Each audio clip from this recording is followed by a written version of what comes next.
What's up? It's your boy versus Main Wrong, and today we're on the subreddit of Chaoszeronightmare, going over the controversy and the drama that's been happening over like the past week or so, like potentially like 2 weeks. And it's none other than our boy Owen's fault, quote unquote fault.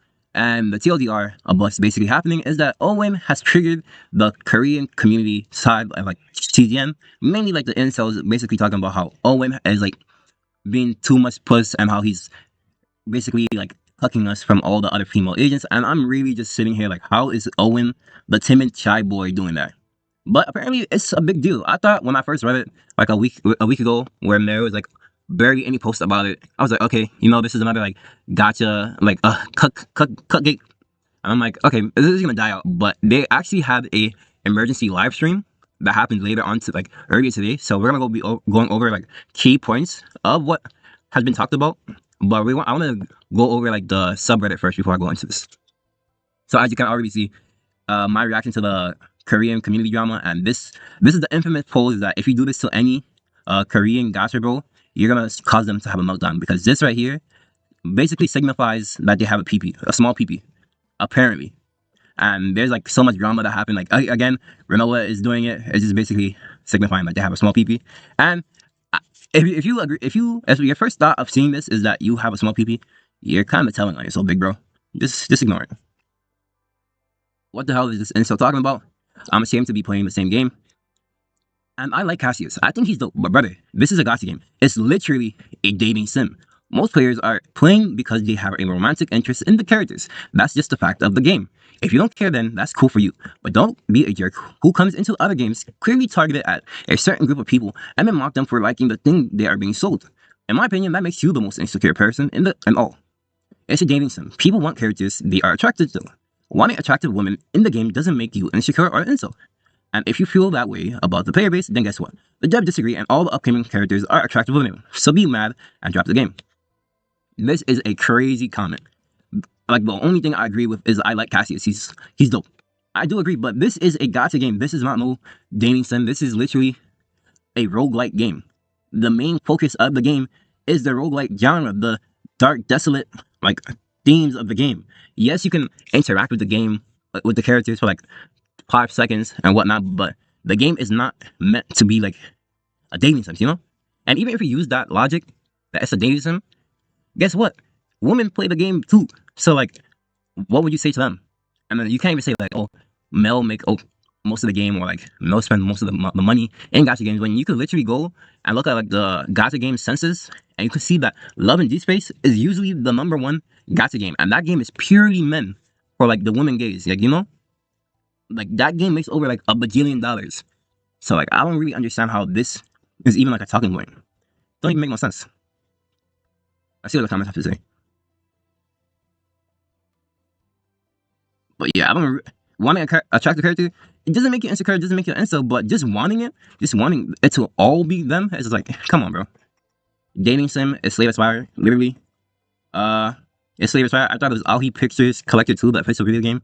It's not a dating sim. Yeah, a lot of people have the same sentiment. What, you're telling me you don't think you're romancing the character in Animal Crossing Pocket Camp? It's clearly meant to be love at first sight. Of course, gacha games are. Dating sim, just think of the most popular ones: Brave Frontiers and Cookie Run Kingdom, or CRK. How could you not see that clearly? Even if it was a dating sim, it's a game. Chill out. If you just like it so much, stop playing it or stop caring. There's so many other games available. True back. Look, I like pretty characters, same as here. Let's be honest with ourselves. Pretty characters are not gonna keep the game going if the story is trash and the gameplay is terrible. While CZN's story isn't all the great. Most first-year gacha games have pretty weak stories. The gameplay, in my opinion, is stellar. It took Slave-inspired gameplay and somehow improved on it. And there's already pretty good system. Exactly, I agree with them. Owen is the best thing to happen in CZN, and we need to defend him. I don't know if he's the best thing to happen, but definitely we do need to stop this forced Owen hate, because that boy, he's just a cool boy.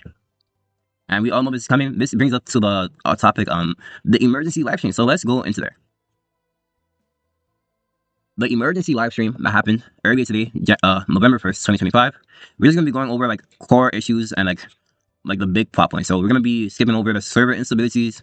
You already know, you can read this. But B is one of the main points.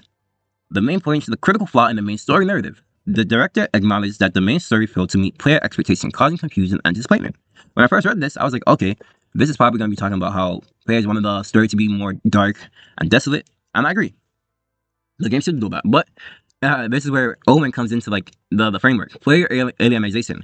The core narrative flaw was identified as positioning the player as an observer rather than the protagonist. He recognized the problem, stating the fact that the game's characters are building bonds only with characters other than the protagonist is clearly a mistake. And when I tell you I read this and I was just so baffled, like this has to be an AI mistranslation because no way this egregious statement was spoken. Because what do you mean it's a mistake that characters are building bonds with other people? The only way I could see this if you meant like only other characters and the main character is not even like a relevant plot point, which is false because we are a relevant plot point. We are literally the prolos. But even then, you know, in real life, people have bonds with other people that are not you. So I don't even know how this is like, even a talking point. It doesn't make no sense. Like I understand, like the only part I can understand is that we are more of an observer than feeling like we have like a hands-on approach. And what I would say to that point is that I feel like this is kind of like combined with the issue that we have no face in the game. Like in E7, we're kind of like Ross. We're the main character. We're Ross. But in E7's like main point, Ross has a face. We can actually play as Ross. Ross has a more hands-on like experience. So maybe if they were to add us a face or just have us be more hands-on, I will agree. Yes, have us be more hands-on, be the observer because we are the prolos. We are the thing that basically tethers the other agents into reality because we are immune to the chaos. We are immune to getting this mental debuff that's happening to us, and we could bring them out from this mental debuff. So yes, we should be more like the protagonist instead of the observer. So I can agree on that part. And this part, and then he talks about the cause of the flaw, talking about how he's already he was aware of this problem before launch, but because of like the promised schedule, he just made the rash decision to proceed and intended to fix it in later updates. And you're gonna see like this thing right here, the promised schedule was like a big issue in the development of CGN, like in point C, stop departure and development process issue. So Kim Hyun-suk addresses the controversy surrounding the departure of the game scenario writers, so basically the game story writers, taking full personal responsibility for the circumstances. Director intervention. He confirmed that many members of the scenario team resigned last year and stated unequivocally the reason was my extensive intervention. He explained that under the pressure of the looming deadline, he participated in writing the script and pushed production forcefully, stifling the creativity of the talented writers he hired. Further revealed that the individual who completed the current main story under the limited time constraint also resigned. And this right here, this is fully on him if this is true, because this like you're like the director. Like obviously you have like the way you want the story to head out, but these are like the writers. These are the people that make the story interesting, and they should have like free creative freedom to do whatever they want, I believe. And him forcing it, like yes, I understand the looming deadline because this game has been like launched, then cancelled, and launched and pushed back for like a numerous amount of time. So I can understand why he wants it to be pushed out earlier, but you have to have them to like be free to write whatever they want. That's how I feel about it. And then part 2 is the remediation plan, a complete overhaul of the main story, chapter 1 through 5. I would like to say if you haven't done chapter 1 through 5, hurry up and do that before that happens, because you're gonna be my thing's about to die, so let me go charge it. But as I was saying, make sure you complete chapter 1 to 5 because once this get revamped, you're basically gonna get more duplicate of like the summons and so on. So you should definitely complete that. So the objective is to fundamentally recenter the story on the player's character, the captain, as the sole protagonist of the world. And I don't mind this, you know, because we are the prolos, we're immune to the chaos, so it makes sense why we will be like very important in the world because we can bring people out of the chaos, go into chaos, help them fight, and yada yada yada. Makes sense for we to have a more hands-on experience. But the key changes, this is where it's mostly like I'm iffy on. I'm really worried. Protagonist centralization and the character revision. So protagonist centralization, the structure that causes the protagonist to be excluded by surrounding characters will be fundamentally destroyed. Not characters with an S, it's just literally Owen. Controversial characters will be completely revised to eliminate narrative problems, aka Owen. And I am very scared on what's going to be happening to Owen. Because what do you mean fundamentally destroyed? Like Owen, I don't think Owen's gonna make it out of chapter 5 afterwards. Like chapter 6, that boy is gone. Gone. Like eliminate narrative problems. And the narrative problem is just him helping out his friends. Him talking to other females, other women. Like How is that controversial? Like, I hope this doesn't mean that we will never have male characters. Like, I don't like playing games where we only summon for like female units. Like, yes, I do like pretty characters. Add them in my game. Like, I don't even mind like E7 approach where there are more women units than like male units, right? Like, I'm pretty sure like the ratio is like 3-1 or 4-1. I'm completely fine with that. I just want husbandos in the game because let's be honest, they're cool. Like, and if you have anything like to disagree with that, like no way you disagree with that, and not like Goku, you know, cool characters like Guts, Midoriya, Bakugo. It's like all that. Like, I like playing with cool guys too. Like, there's nothing wrong with that. But the part that I do agree with is the atmosphere's enhancement. The story's dark and desolate tone will be amplified with a greater focus on the narrative weight and the psychological depth. This one, I fully agree, 10 out of 10. Add this more because I do like the part where when you're introduced to Judas, spoiler, and he has like the whole entire arc where he's going to sacrifice the person that's on her deathbed. I really like that part because he's like, oh my goodness, this was once like the biggest hero of this city, and now he's like falling so deep into sacrificing somebody. And you're like, okay, he's totally in the wrong. This is not gonna work. We have to save her. And Judas ends up winning. But the crazy thing is that once he does this sacrifice, the contamination of chaos actually plummets to like almost zero, and the crew is just so baffled on how this is happening. And Judas is just smirking. He's like, you see, I was correct. The deity has spoken to us and whatnot. So I do like this part, and I hope they explore it even more. And then they're just saying like the renewal is going to be coming in the first half of next year, so get ready for that. I wonder if they mean we're not going to get season 6, or what does that mean for us? Part B, compensation and server stabilization. Basically, we're going to get 10 bull anchors every week for the duration of November. So you're going to get 50 bull anchors to summon on the next new unit, which people are suggesting that it might be Yuki, and I'm pretty happy for that. Because I really do want to play with her.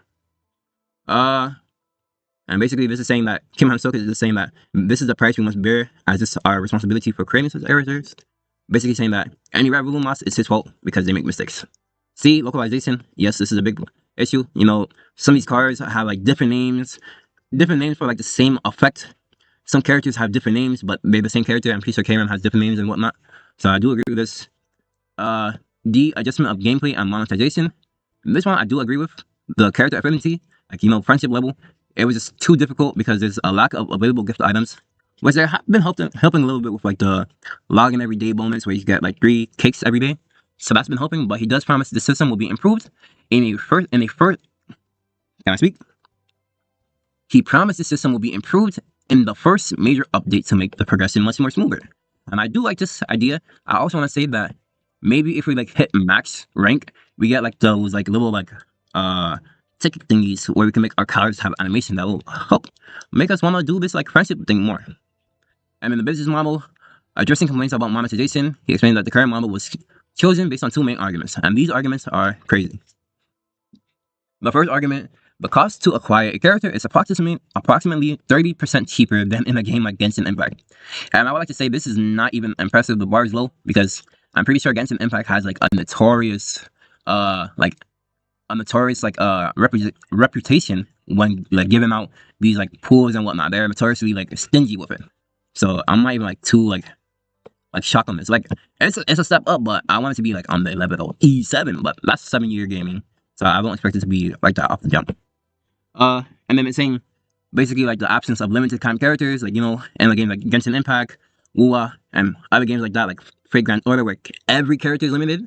He's basically saying that because this is not those type of games, it makes the gaming experience more relaxed, and you can approach the collection on a long-term basis. And he also says that he's committed to providing more in-game currency and make it easier for us to like acquire characters. And I do like this. I would like to just say that there's probably like 3 ways to fix this. First way, give us daily summons like in E7, daily free summons. That would be helpful. 2, remove partner banners. That shit is useless. Let me actually go into the game. Yeah, look at this right here. Partner banners, haven't summoned on them since the launch of the game. Even in the beta, I barely summoned on it. But this thing is just so useless. I feel like using your 70 pools when you can just go into the partner banners, the combatant banners themselves, and pull either a agent unit or a pull a 4-star unit that basically does the same job is like kind of crazy to even like suggest to summon on it. Like, just put these 2 banners and combine them and then put both pity on it, and then just do that. Like, I don't know how this is like even a like system. I don't like this at all. And the third one is that just combine the blue and orange anchors. The distinction of that makes it feel like while they're saying, oh, we're gonna give you like 30, 60 orange pools, but you can't even use it on the like the newest characters. I mean, just doesn't make no sense to me. And then the hidden fourth option, remove 50/50. But that's a topic for a different day. Let's get back into the Reddit. OwenGate, that players have been expressing frustration with non-player characters forming a relationship with other characters. Basically, Owen talking to other like agents like Mika and Ray and whatnot. And the response is that his team did not fully recognize the impact of the issue. Basically meaning that they did not expect people to whine so much and be so outraged at the thought that people can actually have conversations that don't involve you. Like that's like I'm shocked at this. But hey, we got 50 free pools for the month of November, so I'm happy about that. And then this action plan, I hate it. In the future, relationship between protagonist characters will be handled in external content such as side stories and webtoons. Basically meaning you will no longer have Owen in this game talking to Ray and them. He's going to be delegated to their side stories and the webtoons that release every so often. Within the main game, such interaction will be minimized. And the term minimized, what do they mean? How much is the interaction going to be minimized? Is it going to be to a point where literally no male characters will interact with any female characters? Will it be to the point where it's like they say hi, hello, and they say goodbye, and it's like that's not really like a good like I don't know. It's not a really good like story in my opinion if no male characters can talk to no female characters. It's like it doesn't make sense, and like it doesn't even make sense in like this like theme of the game where it's like a galactic level threat like chaos, and you're exploring every inch of chaos and every inch of the universe. And it's like, do you really expect that no characters will have any interaction if you're not there? Like, do you think that every character, like every like storyline will be paused just for you? And I don't really understand how people can think like that. And then the B, I'm not gonna really talk about the internal politics, but this right here shocked me. And his demands for nearly 4 or 5 rewrites of the scenario. That means they rewrote the story like 4 or 5 times. No wonder why this game got delayed for so long. No wonder why it got to the point where people were actually thinking that the game got cancelled, that the game got like excommunicated from Smilegate. It is my responsibility. Yeah, it definitely is your responsibility. Like, that's crazy. 4 or 5 rewrites is insane. And it's about to be 6 because they're doing another rewrite right now. And then this C is basically talking about how some people are thinking that this game is promoting feminist ideologies. I don't know how this is possible. If somebody wants to explain that more to me, then please do, because I feel like every time there's like a controversy in like the Korean side of like Gacha games, this is always an issue, like feminist ideology. And I feel like I never see that. Like, I don't understand that. And then D, denial of AI generated, they had like a whole entire like separate like live stream about that. And they said that they don't use AI during like creating like game assets. But I'm pretty sure they said like they use AI to help them or something like that. But I don't want to like say like anything that's false right now. And then the last part is just basically him accepting the responsibility of all this, and he's saying please don't blame the development teams, and then that he's just gonna be further transparent. And these are the comments. Owen is definitely gonna die now. 100% agree. Not just Owen.